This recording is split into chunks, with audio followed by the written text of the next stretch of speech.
নমস্কার বন্ধুরা, নতুন একটা ভিডিওতে আপনাদের প্রত্যেকে জানাই স্বাগতম। এই মুহূর্তে আবহাওয়ার গুরুত্বপূর্ণ খবর। শীতের মধ্যেই বঙ্গোপসাগরে তৈরি হবে নতুন ঘূর্ণিঝড়, আর এই ঘূর্ণিঝড় তৈরি হলে তার নাম হবে সেনিয়ার।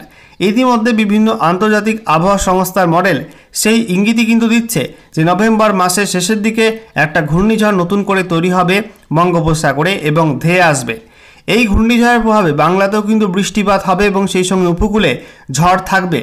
একই সঙ্গে বন্ধুরা আপনাদেরকে জানিয়ে রাখি, একটা নিম্নচাপ তৈরি হয়ে যাবে এই মাসের শেষের সপ্তাহে।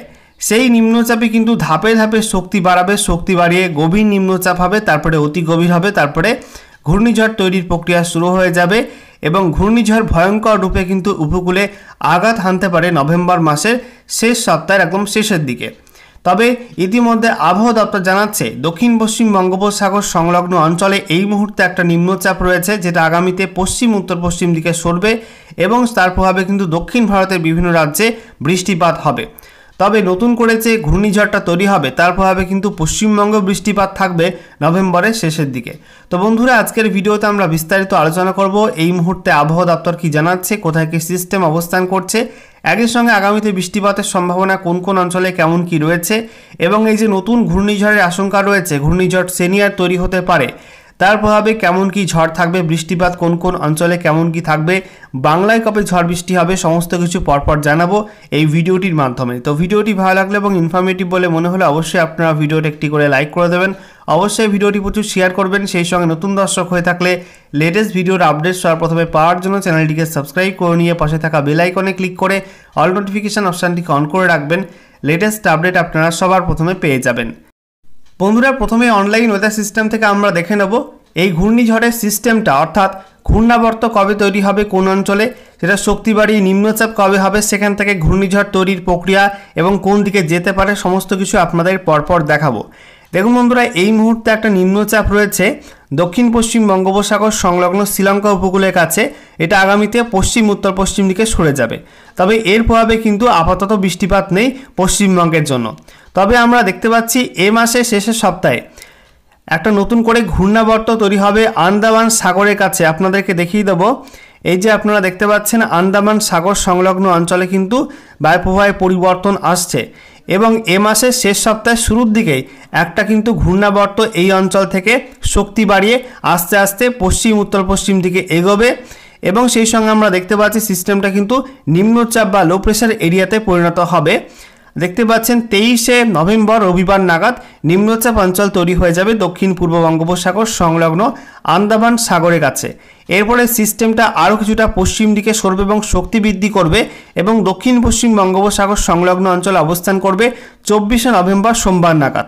এরপরে আমরা দেখতে পাচ্ছি ওই সিস্টেমটা কিন্তু আস্তে আস্তে আরও শক্তি বৃদ্ধি করে গভীর নিম্নচাপ এবং তারপরে অতি গভীর রূপ নেবে দক্ষিণ পশ্চিম বঙ্গোপসাগর সংলগ্ন পশ্চিম মধ্য বঙ্গোপসাগরের কাছে। এরপর 25 নভেম্বর মঙ্গলবার থেকে শুরু হয়ে যাবে ঘূর্ণিঝড় তৈরির প্রক্রিয়া। এরপর মঙ্গলবার 25 নভেম্বর রাতের দিকে সিস্টেমটা কিন্তু আরও শক্তি বৃদ্ধি করে ঘূর্ণিঝড় বা সাইক্লোনে পরিণত হবে এবং তখন তার নাম হবে ঘূর্ণিঝড় সেনিয়ার। তো ঘূর্ণিঝড় সেনিয়ার নামটা কোন দেশ দিয়েছে আপনাদের জানা থাকলে অবশ্যই কমেন্টে জানাবেন, না জানা থাকলে আমি পরের কোনো ভিডিওতে আপনাদেরকে জানিয়ে দেবো। আচ্ছা, এরপর দেখুন সিস্টেমটা কিন্তু উত্তর দিকে সরতে শুরু করবে, বাঁক নিয়ে উত্তর দিকে সরবে এবং বুধবার 26 নভেম্বর সকালের দিকে উত্তর দিকে সরে কিন্তু তীব্র ঘূর্ণিঝড় বা সিভিয়ার সাইক্লোনিক স্টর্মে পরিণত হতে পারে। এরপরে সিস্টেমটা আরও উত্তর দিকে এগিয়ে যাবে এবং এগিয়ে গিয়ে এটা কিন্তু অন্ধ্রপ্রদেশ উপকূলে খুব কাছে অবস্থান করবে বৃহস্পতিবার 27শে নভেম্বর বিকালের দিকে এবং সন্ধ্যার দিকে সময়টায়। এরপর রাতের দিকে আমরা দেখতে পাচ্ছি আরও কিছুটা উত্তর উত্তর পশ্চিম দিকে এগিয়ে যাচ্ছে এবং সিস্টেমটি কিন্তু শুক্রবার 28শে নভেম্বর নাগাদ আছড়ে পড়তে পারে অন্ধ্রপ্রদেশ উপকূলে। ঠিক আছে, এটা 28 নভেম্বর সন্ধ্যা এবং রাতের মধ্যে উপকূলে আঘাত আনার সম্ভাবনা রয়েছে। তবে এখান থেকে যদি এটা বাঁক নিয়ে নেয় তাহলে কিন্তু এটা বাংলার দিকেও আসতে পারে, কারণ এর আগে আমরা অনেক ঘটনা দেখেছি যে এই সিস্টেম, এরকম যে সিস্টেমগুলো তৈরি হয় বঙ্গোপসাগরে, সেগুলো কিন্তু ঘূর্ণিঝড় তৈরি হওয়ার পরে বিভিন্ন দিকে বাঁক নেয় বা তার আগেও গতিপথ পরিবর্তন হতে পারে। যদি এটা উত্তর উত্তর পূর্ব দিকে বাঁক নেয় তাহলে কিন্তু উপকূল ঘেঁষে ওড়িশা উপকূল হয়ে পশ্চিমবঙ্গ বাংলাদেশের দিকে আসতে পারে। আর সেই সঙ্গে যদি এই সিস্টেমটা পশ্চিম উত্তর পশ্চিম দিকে বাঁক নেয় তাহলে কিন্তু এটা তামিলনাড়ু উপকূলের দিকেও যেতে পারে। তো সম্ভাবনা কিন্তু বিভিন্ন রকম রয়েছে।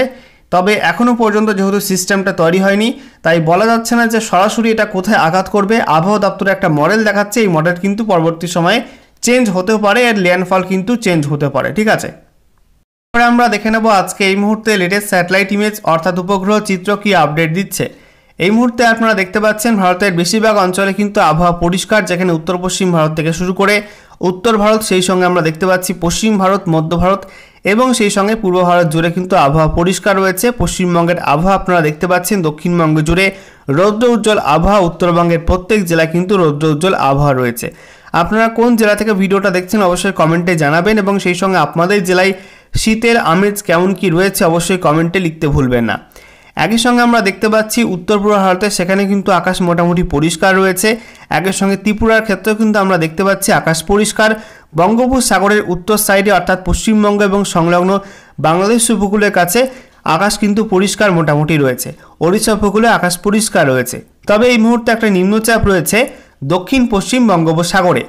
এই নিম্নচাপের প্রভাবে অন্ধ্রপ্রদেশ উপকূল, সেই সঙ্গে তামিলনাড়ু উপকূল, একই সঙ্গে আমরা দেখতে পাচ্ছি শ্রীলঙ্কার যে অঞ্চলগুলি রয়েছে উপকূলবর্তী অঞ্চল এবং সেই সঙ্গে অভ্যন্তরীণ অঞ্চল, সেখানেও কিন্তু মেঘাচ্ছন্ন আকাশ এবং দক্ষিণ ভারত এবং শ্রীলঙ্কার মধ্যে কিন্তু বৃষ্টিপাত হবে সেই সম্ভাবনা রয়েছে। অন্যদিকে আরও একটা ঘূর্ণাবর্ত রয়েছে আরব সাগর এবং সংলগ্ন কেরালা উপকূলের কাছে, যার প্রভাবে কিন্তু বৃষ্টিপাত এদিক ওদিক করে হবে কেরালার মধ্যে। এছাড়া বন্ধুরা আপনাদেরকে জানিয়ে রাখি যে এই নভেম্বর মাসের শেষ সপ্তাহে একটা ঘূর্ণাবর্ত তৈরি হয়ে যাবে আন্দামান সাগর সংলগ্ন অঞ্চলে। এই অঞ্চলটায় সেখান থেকে শক্তি বাড়িয়ে দক্ষিণ পূর্ব বঙ্গোপসাগরে একটা নিম্নচাপ অঞ্চল তৈরি হবে। সেখান থেকে সিস্টেমটা কিন্তু ধাপে ধাপে শক্তি বাড়িয়ে এটা ঘূর্ণিঝড়ে পরিণত হওয়ার সম্ভাবনা রয়েছে। প্রবল ঘূর্ণিঝড়ও হতে পারে এবং তারপরে এটা কিন্তু বিভিন্ন দিকে এটার গতিপথ পরিবর্তন হতে পারে। তো সেই বিষয়ে আমাদের নজর থাকবে, যদি কোনো পরিবর্তন হয় সেটা আপনাদেরকে জানিয়ে দেব। বন্ধুরা এবারে আমরা দেখে নেব আবহাওয়া দপ্তর থেকে কি কি আপডেট দেওয়া হলো, এই মুহূর্তে কোথায় কি ওয়েদার সিস্টেম অবস্থান করছে। তো বলা হচ্ছে এই মুহূর্তে একটা নিম্নচাপ অঞ্চল বা লো প্রেশার এরিয়া অবস্থান করছে দক্ষিণ পশ্চিম বঙ্গোপসাগর সংলগ্ন শ্রীলঙ্কা উপকূলের কাছে এবং এর সঙ্গে যুক্ত ঘূর্ণাবর্ত বা সাইক্লোনিক সার্কুলেশন সেটা সমুদ্রপৃষ্ঠ থেকে 7.6 কিলোমিটার পর্যন্ত উচ্চতায় অবস্থান করছে এবং এই নিম্নচাপটা কিন্তু আগামী 24 ঘন্টার মধ্যে পশ্চিম উত্তর পশ্চিম দিকে আস্তে আস্তে সরে যাবে। এছাড়া বলা হচ্ছে একটি ঘূর্ণাবর্ত রয়েছে সাইক্লোনিক সার্কুলেশন, যেটা দক্ষিণ পূর্ব আরব সাগর এবং সংলগ্ন দক্ষিণ কেরলা উপকূলের কাছে অবস্থান করছে, সমুদ্রপৃষ্ঠ থেকে 0.9 কিলোমিটার পর্যন্ত উচ্চতায় অবস্থান করছে। বলা হচ্ছে এইসব সিস্টেমের প্রভাবে আগামী দিনগুলিতে বৃষ্টি বাড়বে। বলা হয়েছে ওয়াইড স্প্রেড থেকে ফেয়ারলি ওয়াইড স্প্রেড থেকে ওয়াইড স্প্রেড রেন হবে তামিলনাড়ু, কেরালা এবং আন্দামান নিকোবর দ্বীপপুঞ্জ, এই অঞ্চলগুলো কিন্তু বৃষ্টিপাত থাকবে। সেই সঙ্গে বিক্ষিপ্ত বৃষ্টিপাত হতে পারে হালকা মাঝারি কোস্টাল অন্ধ্রপ্রদেশে, কোস্টাল কর্ণাটক এবং দক্ষিণ কর্ণাটকের মধ্যবর্তী অঞ্চলে।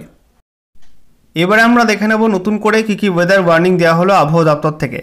তো বলা হচ্ছে যে মূলত হালকা থেকে মাঝারি মাত্রার বৃষ্টিপাত থাকবে বিভিন্ন অঞ্চলে তামিলনাড়ুর মধ্যে, তবে বিক্ষিপ্ত ভারী বৃষ্টি হবে 18 থেকে 22 নভেম্বর তামিলনাড়ুর মধ্যে বিক্ষিপ্ত ভারী বৃষ্টি হবে। কেরালা এবং মাহের মধ্যে আজ থেকে 20 নভেম্বর পর্যন্ত বিক্ষিপ্ত ভারী বৃষ্টি। কোস্টাল অন্ধ্রপ্রদেশ এবং ইয়ানাম, রায়লসীমা এই সমস্ত অঞ্চলে আজ এবং আগামীকাল 18 নভেম্বর বিক্ষিপ্ত ভারী বৃষ্টি হবে। আন্দামান নিকোবর দ্বীপপুঞ্জে 18 থেকে 21 নভেম্বর বিক্ষিপ্ত ভারী বৃষ্টি হবে। সেই সঙ্গে ভারী থেকে অতি ভারী বৃষ্টি হতে পারে তামিলনাড়ুর মধ্যে আজকে বিভিন্ন অঞ্চলে। এছাড়া বলা হচ্ছে বজ্রবিদ্যুৎ সহ বৃষ্টিপাত থাকবে তামিলনাড়ু, কেরালা, মাহে, কোস্টাল অন্ধ্রপ্রদেশ, ইয়ানাম, রায়লসীমা এই অঞ্চলগুলোয় আজ থেকে আগামী 20 নভেম্বর এই সময়টার মধ্যে। একই সঙ্গে আজ থেকে আগামী 20 নভেম্বর এই সময়টার মধ্যে আন্দামান নিকোবর দ্বীপপুঞ্জে ঝড় হতে পারে 30 থেকে 40 কিলোমিটার প্রতি ঘন্টা গতিবেগে।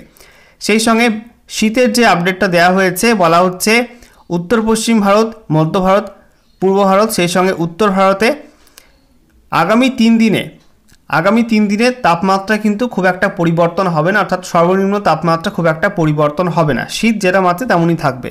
তবে তারপরে কিছুটা কিন্তু পারদ চড়তে পারে, অর্থাৎ গরম কিছুটা বাড়তে পারে, সেই সম্ভাবনা রয়েছে পরবর্তী 2 দিনে।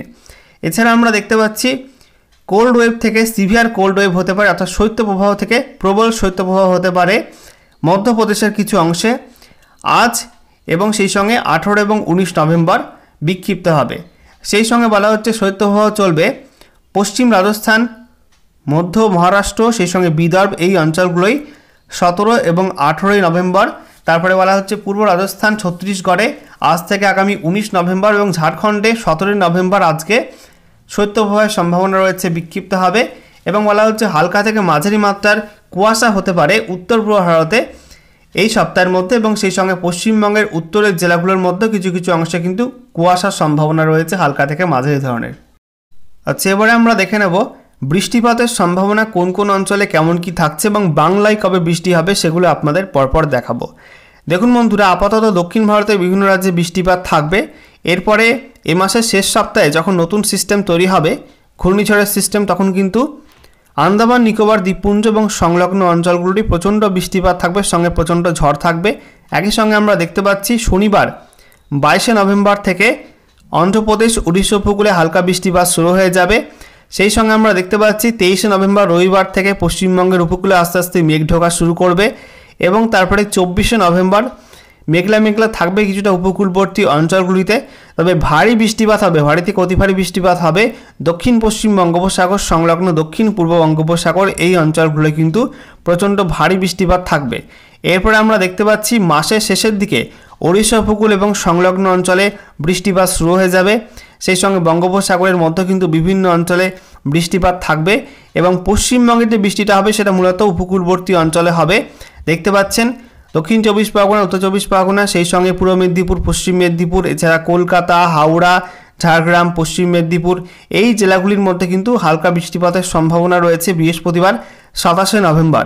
এরপরে আমরা দেখতে পাচ্ছি সুন্দরবন অঞ্চলে বৃষ্টিপাত থাকবে। এরপরে 28 নভেম্বর শুক্রবারও কিন্তু বৃষ্টিপাত হবে উত্তর এবং দক্ষিণ 24 পরগনা, পুরুলিয়া, সেই সঙ্গে আমরা দেখতে পাচ্ছি এদিকে পূর্ব মেদিনীপুর, ঠিক আছে, এই জেলাগুলোর মধ্যে বৃষ্টিপাত থাকবে। একই সঙ্গে দক্ষিণবঙ্গে বিক্ষিপ্ত হবে এদিক ওদিক করে বৃষ্টিপাত হতে পারে মাসের শেষের দিকে। তবে বৃষ্টি কিন্তু খুব বেশি হবে না, মূলত হালকা মাঝারি বৃষ্টিপাত হবে। একটু বেশি বৃষ্টি হতে পারে 29 নভেম্বর শনিবার নাগাদ। আমরা দেখতে পাচ্ছি যে উত্তর ওড়িশার জলেশ্বর, বালাসোর এই অঞ্চলগুলোই, সেই সঙ্গে দীঘা, পশ্চিমবঙ্গের মধ্যে দীঘা আছে, তারপরে মেদিনীপুর, তারপরে মোহনপুর, এই অঞ্চলগুলোই কিন্তু কিছুটা বৃষ্টিপাত হতে পারে, ঠিক আছে, শনিবার নাগাদ। এরপরে আস্তে আস্তে কিন্তু বৃষ্টিটা কেটে যাওয়ার সম্ভাবনা রয়েছে যদি সিস্টেমটা পূর্ব দিকে না আসে, পূর্ব উত্তর পূর্ব দিকে না আসে, তাহলে কিন্তু সিস্টেমটার প্রভাবে মধ্য ভারতে বৃষ্টি কিছুটা হতে পারে। তবে পশ্চিমবঙ্গে বৃষ্টিপাত খুব বেশি হবে না। আর যদি সিস্টেমটাই পরিবর্তন আসে, অর্থাৎ গতিপথ পরিবর্তন করে উত্তর উত্তর পূর্ব দিকে বাঁক নেয়, তাহলে কিন্তু পশ্চিমবঙ্গে ভারী বৃষ্টিপাতও সম্ভাবনা রয়েছে, সেই সম্ভাবনা কিন্তু উড়িয়ে দিয়ে যাচ্ছে না। তো আবহাওয়া দপ্তরের আপডেটের উপর নজর থাকবে, কি কি আপডেট পরিবর্তন হয় সেগুলো আগামী সময় আপনাদেরকে সময় মতো জানিয়ে দেবো।